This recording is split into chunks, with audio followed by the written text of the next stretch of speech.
આકાશવાણી અમદાવાદ વડોદરા પ્રસ્તુત છે ગાંધીનગર જિલ્લાનો સમાચાર પત્ર, જેના લેખક છે દુર્ગેશ મહેતા. ગાંધીનગરના જીએનએલયુ ખાતે શહેરી વિકાસ મંત્રી કનુ દેસાઈની અધ્યક્ષતામાં સ્વનિધિ સમારોહ 2026 અંતર્ગત વર્કશોપ અને એવોર્ડ સમારોહનું આયોજન કરવામાં આવ્યું હતું. આ કાર્યક્રમમાં પ્રધાનમંત્રી સ્વનિધિ યોજનાના લાભાર્થીઓને લોન સહાયના ચેક તથા ક્રેડિટ કાર્ડ માટેના મંજૂરીપત્રો એનાયત કરવામાં આવ્યા હતા.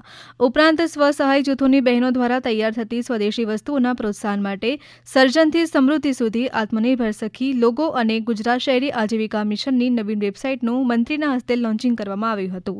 સમારોહ દરમિયાન પ્રધાનમંત્રી સ્વનિધિ યોજનાનું શ્રેષ્ઠ અમલીકરણ કરનાર મહાનગરપાલિકા અને નગરપાલિકાઓને એવોર્ડ આપી સન્માનિત કરવામાં આવ્યા હતા.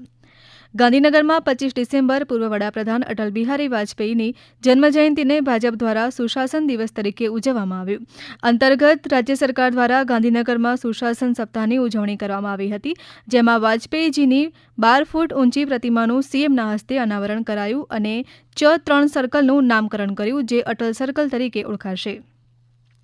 સુશાસન દિવસની ઉજવણી દરમિયાન ગાંધીનગરમાં ગુજરાત સરકાર તરફથી રાજ્યની ઉર્જા નીતિમાં મહત્વપૂર્ણ ફેરફાર જાહેર કરવામાં આવ્યો. મુખ્યમંત્રી ભૂપેન્દ્ર પટેલના હસ્તે integrated renewable energy policy 2025 launch કરાઈ.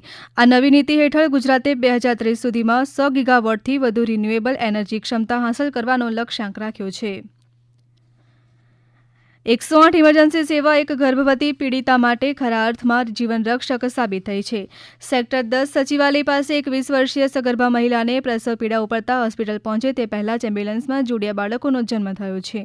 ઈએમટી અને પાયલોટની સમય સૂચકતાને કારણે અત્યંત જોખમી ગણાતી આ ડિલિવરી સફળતાપૂર્વક પાર પાડી સગર્ભા માટે દેવદૂત સમાન કામગીરી કરવામાં આવી છે. રાજ્યના મહેસૂલી તંત્રને આધુનિક બનાવવાની દિશામાં મહત્વપૂર્ણ પહેલ તરીકે સરકારે સેક્ટર 14માં રાજ્ય સ્તરીય ડિજિટલ રેવન્યુ રેકોર્ડ્સ ડેટા સેન્ટરનું નિર્માણ કર્યું છે. આ પ્રથમ પ્રકારના હાઈટેક ડેટા સેન્ટરનું બાંધકામ હાલ ચાલુ છે અને આગામી 1 વર્ષમાં પૂર્ણ થવાની શક્યતા છે, જ્યારે ડિસેમ્બર 2026 સુધીમાં તેને સંપૂર્ણ રીતે કાર્યરત કરવાની યોજના છે. 62.3 કરોડ રૂપિયાના ખર્ચે બનનારા આ કેન્દ્રમાં જમીન અને આવક સંબંધિત તમામ દસ્તાવેજો હાર્ડ તથા સોફ્ટ બંને સ્વરૂપે સંગ્રહિત કરાશે.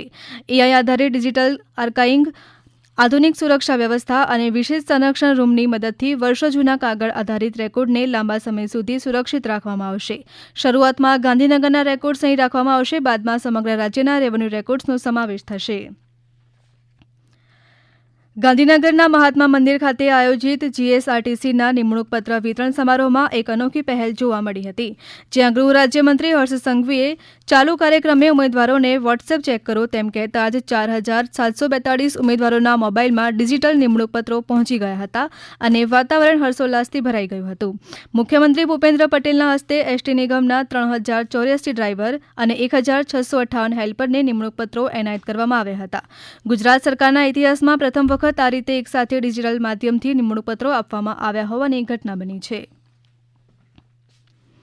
રાજ્યના અંતરિયાળ અને ગ્રામ્ય વિસ્તારો સુધી ગુણવત્તાયુક્ત આરોગ્ય સેવાઓ પહોંચે તે દિશામાં ગુજરાતે વધુ એક મોટું પગલું ભર્યું છે.